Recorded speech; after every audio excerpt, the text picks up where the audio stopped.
अस्सलाम वालेकुम व्यूवर्स, मैं नाज़ शाह आपके साथ हूँ। आज मैं आपके साथ शेयर करूँगी कि हज़रत उमर रज़ी अल्लाह अन्हा किस तरह अपने घर से नंगी तलवार लेकर हज़रत मोहम्मद सल्लल्लाहु अलैहि वसल्लम को नाउज़ बिल्लाह शहीद करने के लिए कैसे निकले और किस तरह अल्लाह ताला ने उनके दिल को बदल डाला।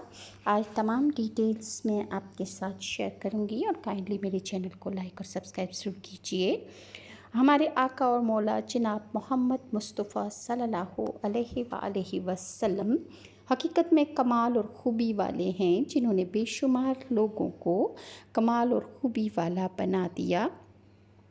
हज़रत उमर रज़ी अल्लाह अन्हा की कुनियत अबू हिफ्स और लक़ब फ़ारूक आज़म है। आपके वालिद का नाम ख़िताब और माँ का नाम उत्मा है।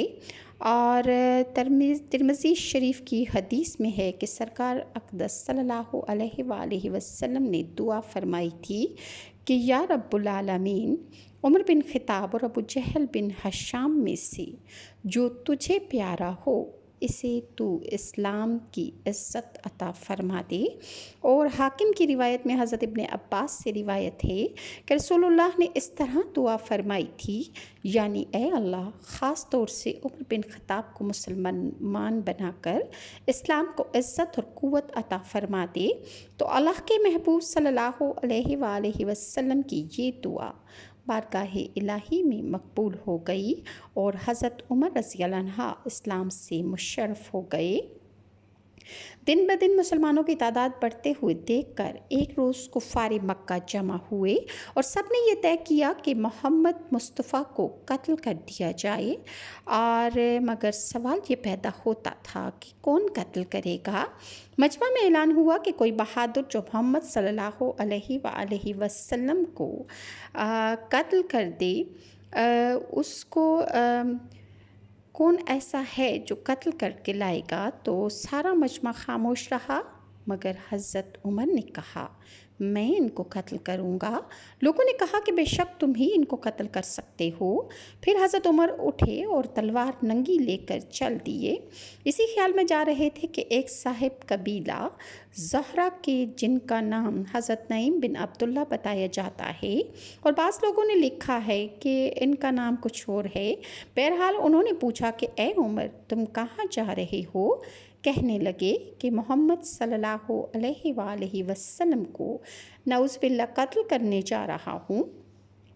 हज़रत नईम ने कहा कि इस कत्ल के बाद तुम बनी हाशिम और बनी ज़हरा से किस तरह बच सकोगे, वो तुम्हें इनके बदले में कत्ल कर डालेंगे। इस बात को सुनकर वो बिगड़ गई और कहने लगे, मालूम होता है कि तुमने भी अपने बाप दादा का दीन छोड़ दिया है, तो लाओ मैं पहले तुझी को निपटा दूँ।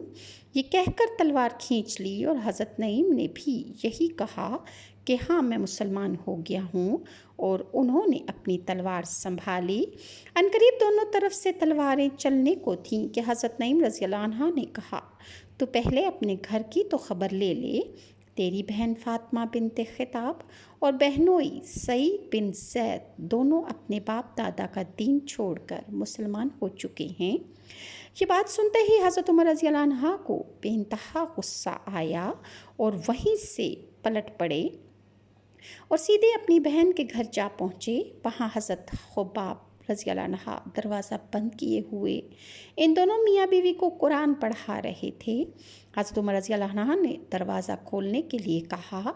उनकी आवाज़ सुनकर हज़रत खुबाब घर के एक हिस्से में छुप गए। बहन ने दरवाज़ा खोला, आप घर में दाखिल हुए और पूछने लगे कि तुम लोग क्या कर रहे थे और ये तुम्हारे घर से किस किस्म की आवाज़ आ रही थी। आपके बहनोई ने टाल दिया और कोई वाज़ेह जवाब नहीं दिया। हज़रत उमर कहने लगे कि मुझे मालूम हुआ है कि तुम लोगों ने अपने बाप दादा का दीन छोड़कर दूसरा दीन इख्तियार कर लिया है। बहनोई ने कहा कि हाँ, बाप दादा का दीन बातिल था और दूसरा दीन हक पर है। ये सुनना था कि बेतहाशा हज़रत उमर उन पर टूट पड़े, उनकी दाढ़ी पकड़कर खींच डाली और उन्हें ज़मीन पर पटक डाला और उन्हें खूब मारा। جب حضرت عمر کی بہن اپنے میاں کو چھڑانے کے لیے دوڑیں تو ان کے منہ پر بھی ایک ایسا گھونسا مارا کہ وہ خون سے تربتر ہو گئیں۔ آخر وہ بھی حضرت عمر رضی اللہ عنہ کی ہی بہن تھیں۔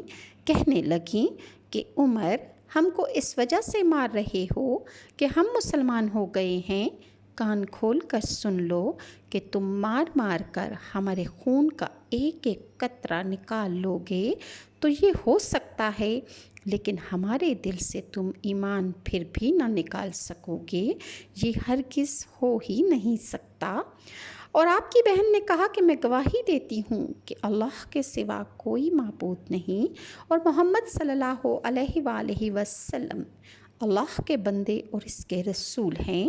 بے شک ہم لوگ مسلمان ہو چکے ہیں، تجھ سے جو ہو سکے تو کر لے۔ بہن کے جواب اور ان کے خون سے تربتر دیکھ کر حضرت عمر رضی اللہ عنہ کا غصہ ٹھنڈا ہو گیا۔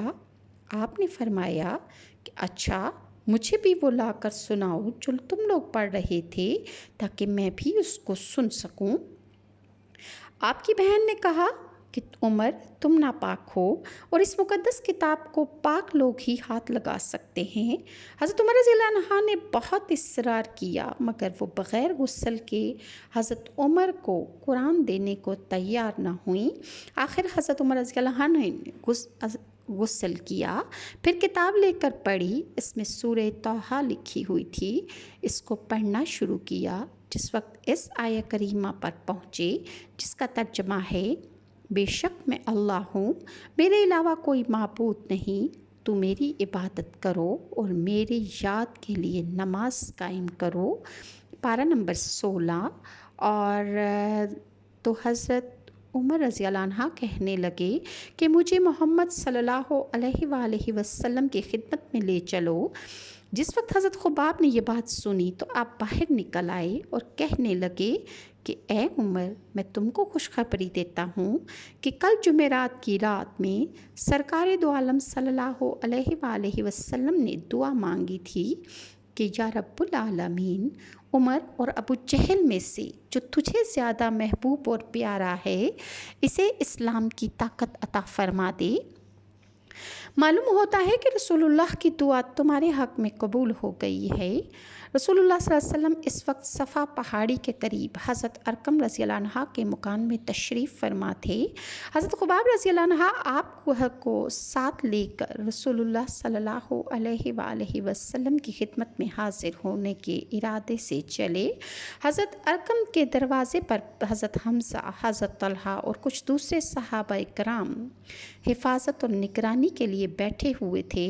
حضرت حمزہ نے حضرت عمر کو دیکھ کر فرمایا کہ عمر آ رہے ہیں، اگر اللہ تعالیٰ کو ان کی بھلائی منظور ہے تب تو یہ میرے ہاتھ سے بچ جائیں گے، اور اگر ان کی نیت کچھ اور ہے تو اس وقت ان کا قتل کرنا بہت آسان ہے۔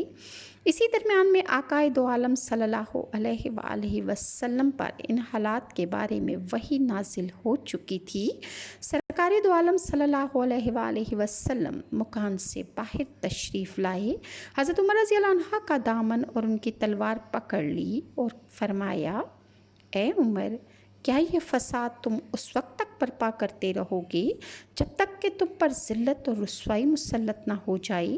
یہ سنتے ہی حضرت عمر رضی اللہ عنہ نے کہا، اشہد ان لا الہ الا اللہ وانک عبد اللہ ورسولہ، یعنی میں گواہی دیتا ہوں کہ اللہ کے سوا کوئی معبود نہیں، اور میں گواہی دیتا ہوں کہ آپ اللہ کے بندے اور اس کے رسول ہیں۔ اسی طرح حضرت عمر رضی اللہ عنہ کے حق میں رسول اللہ کی دعا قبول ہو چکی تھی، اور حضرت عمر رضی اللہ عنہ فرماتے ہیں کہ جب میں کلمہ شہادت پڑھ کر مسلمان ہو گیا تو میرے اسلام قبول کرنے کی خوشی میں اس وقت جتنے مسلمان حضرت ارقم رضی اللہ عنہ کے گھر میں موجود تھے، انہوں نے اتنی زور سے نعرہ تکبیر بلند کیا کہ اس کو مکہ کے سب لوگوں نے سنا۔ میں نے رسول اللہ سے عرض کیا کہ یا رسول اللہ، کیا ہم حق پر نہیں ہیں؟ रसूलुल्लाह ने फरमाया, क्यों नहीं, यानी बेशक हम सब हक़ पर हैं। इस पर मैंने अर्ज़ किया कि फिर ये पोशीदगी और पर्दादारी क्यों है? इसके बाद हम सब मुसलमान उस घर से 2 सफ़े बन कर निकले। एक सफ़ में हज़रत हमज़ा रज़ी अल्लाह अन्हु थे और दूसरी सफ़ में मैं था, और इसी तरह हम सफ़ों की शक्ल में मस्जिद हराम में दाखिल हुए। कुफ़ार कुरैश ने मुझे और हज़रत हमज़ा को जब मुसलमानों के गिरोह के साथ देखा तो इनको बेइंतहा मुलाल हुआ। इस रोज़ रसूलुल्लाह सल्लल्लाहु अलैहि वसल्लम ने हज़रत उमर रज़ी अल्लाह अन्हु को फ़ारूक आज़म का लक़्ब अता फ़रमाया, इसलिए कि इस्लाम ज़ाहिर हो गया और हक़ और बातिल के दरमियान फ़र्क वाज़ेह हो गया। हज़रत उमर रज़ी अल्लाह अन्हु फरमाते हैं कि जब मैं मुसलमान हो गया तो उसके बाद अपने मामू अबू जहल बिन हशाम के पास पहुंचा। अबू जहल ख़ानदान कुरैश में बहुत बाअसर समझा जाता था और उसको भी रईस कुरैश की हैसियत हासिल थी। मैंने इसके दरवाज़े की कुंडी खटखटाई। उसने अंदर से पूछा, कौन है? मैंने कहा कि मैं उमर हूँ और मैं तुम्हारा दीन छोड़कर मुसलमान हो गया हूँ। उसने कहा, उमर, ऐसा कभी मत करना। मगर मेरे डर के सबब बाहर नहीं निकला, बल्कि अंदर से दरवाज़ा उसने बंद कर लिया। मैंने कहा कि ये क्या तरीका है? मगर उसने कोई जवाब नहीं दिया और ना ही उसने मुझे दरवाज़ा खोला। मैं इसी तरह देर तक खड़ा बाहर उसका इंतज़ार करता रहा। फिर वहाँ से कुरैश के एक दूसरे सरदार बाअसर शख्स के पास पहुँचा। मैंने इसको पुकारा तो वो निकला। तो जो बात मैंने अपने मामू अबू जहल से कही थी कि मैं मुसलमान हो गया हूँ, वही बात मैंने दोबारा दोहराई और उसे भी बताया कि मैं मुसलमान हो चुका हूँ। तो उस शख्स ने भी मुझे यही कहा कि ऐसा मत करना। फिर मेरे खौफ से घर के अंदर दाखिल होकर उसने भी दरवाज़ा बंद कर लिया। मैंने अपने दिल में कहा कि ये क्या मामला है कि मुसलमान मारे जाते हैं और मैं नहीं मारा जाता हूँ, कोई मुझसे कोई तारुज़ नहीं करता। मेरी ये बातें सुनकर एक शख्स ने कहा कि तुम अपना इस्लाम और अपना दीन इस तरह ज़ाहिर करना चाहते हो? मैंने कहा कि हाँ, मैं इसी तरह ज़ाहिर करूँगा। उसने कहा कि वो देखो, पत्थर के पास कुछ लोग बैठे हैं, उनमें फ़लाँ शख्स ऐसा है कि अगर इससे तुम कुछ राज की बात कहो तो वो फ़ौरन ऐलान कर देगा। इससे अपने इस्लाम लाने का वाक़या बयान कर दो तो तुम्हारे इस्लाम की ख़बर हर जगह पहुंच जाएगी। एक एक आदमी के घर जाने की ज़रूरत तुम्हें नहीं पड़ेगी। जब मैं वहां पहुंचा और इससे अपने इस्लाम कबूल करने का ज़ाहिर किया, उसने कहा कि क्या वाकई तुम मुसलमान हो चुके हो? मैंने कहा, बेशक मैं मुसलमान हो चुका हूँ। ये सुनते ही उस शख्स ने बुलंद आवाज़ से ऐलान किया कि ए लोगों, उमर बिन खिताब हमारे दीन से निकल चुका है। ये सुनते ही इधर उधर जो मुशरिकीन बैठे थे सब के सब हज़रत उमर पर टूट पड़े। फिर देर तक उन्होंने हज़रत उमर रज़ी अल्लाह अन्हु की पिटाई की। शोर व गुल की आवाज़ें उनके मामू अबू जहल के कानों में जब पड़ी। उसने पूछा कि ये क्या मामला है? लोगों ने कहा कि उमर मुसलमान हो गया है। मेरा मामू अबू जहल एक पत्थर पर चढ़ा और लोगों से कहने लगा कि मैंने अपने भांजे को पनाह दे दी। ये सुनते ही जो लोग मुझसे उलझ रहे थे और मेरे साथ मार पिटाई कर रहे थे, वो सब के सब मुझसे अलग हो गए। मगर ये बात मुझे बहुत नागवार हुई कि दूसरे मुसलमानों से मारपीट हो और मुझको पनाह दे दी जाए। मैं अबू जहल के पास फिर पहुंचा और कहा, तेरी पनाह मैं तुझे वापस करता हूँ, मुझे तेरी पनाह की कोई ज़रूरत नहीं। फिर कुछ दिनों तक मारपीट का सिलसिला जारी रहा, यहाँ तक कि अल्लाह ताला ने इस्लाम को गलबा अता फरमा दिया। हज़रत जाबिर इब्न मसूद से रिवायत है, वो फरमाते हैं कि हज़रत उमर का मुसलमान होना इस्लाम की फ़तह थी, उनकी हिजरत नुसरत इलाही थी, उनकी खिलाफत रहमत खुदावंदी थी। हम में से किसी की ये हिम्मत और ताकत ना थी कि हम बैतुल्लाह शरीफ के पास नमाज़ पढ़ सकें। मगर जब हज़रत उमर मुसलमान हो गए तो उन्होंने मुशरिकीन से इस कदर जंग और क़िताल किया कि उन्होंने आजिज़ आकर मुसलमानों का पीछा छोड़ दिया। तो हम बैतुल्लाह शरीफ के पास इत्मीनान से एलानिया नमाज अदा करने लगे। हज़रत सुहेब से रिवायत है, उन्होंने फरमाया, जब हज़रत उमर रज़ियल्लाहु अन्हा ईमान लाए तब इस्लाम ज़ाहिर हुआ। यानी इससे पहले लोग अपना इस्लाम कबूल करना ज़ाहिर नहीं करते थे। उनके ईमान लाने के बाद लोगों को इस्लाम की तरफ खुल्लम खुल्ला बुलाया जाने लगा और हम बैतुल्लाह शरीफ के पास मजलिसें कायम करने और इसका एलानिया तवाफ़ करने और काफिरों से बदला लेने और इनका जवाब देने के काबिल हो गए। हज़रत उमर की हिजरत भी बेमिसाल है। हज़रत अली फरमाते हैं कि हज़रत उमर के अलावा हम किसी ऐसे शख्स को नहीं जानते जिसने एलानिया हिजरत की हो। जब हज़रत उमर हिजरत की नीयत से निकले तो आपने अपनी तलवार गले में लटकाई और कमान कंधे पर और तुर्किश से तीर निकाल कर हाथ में ले लिया। फिर आपने बैतुल्लाह शरीफ के पास हाजिर हुए। वहाँ बहुत से अशराफ कुरैश बैठे हुए थे। आपने उस वक्त इत्मीनान से काबा शरीफ का तवाफ़ किया। फिर बहुत इत्मीनान से मुकाम इब्राहीम के पास 2 रकात नमाज पढ़ी। फिर अशराफ कुरैश की जमात के पास आकर एक एक शख्स से अलग अलग फरमाया, यानी तुम लोगों के चेहरे बदशक्ल हो जाएं, बिगड़ जाएं और तुम्हारा नाश हो जाए। यानी जो शख्स अपनी माँ को बे औलाद, अपने बच्चों को यतीम और अपनी बीवी को बेवा बनाने का इरादा रखता हो तो वो इस वादी के इस तरफ आकर मेरा मुकाबला करे। आपके इस तरह ललकारने के बावजूद इन अशराफ कुरैश में से किसी माई के लाल की हिम्मत ना हुई कि वो आपका पीछा करता। मज़ीद हज़रत उमर रज़ियल्लाहु अन्हा का हुलिया मुबारक क्या था और आपके बारे में क्या क्या अहादीस हैं और कुरान की मवाफ़क़त आपके बारे में क्या है, इंशाल्लाह मैं आपके साथ नेक्स्ट वीडियो में डिटेल से शेयर करूँगी। और अगर व्यूअर्स आपको मेरी वीडियोस अच्छी लगती हैं तो काइंडली लाइक और सब्सक्राइब ज़रूर कीजिए। नेक्स्ट वीडियो तक के लिए नाज़ शाह को इजाज़त दीजिए। अल्लाह हाफ़िज़।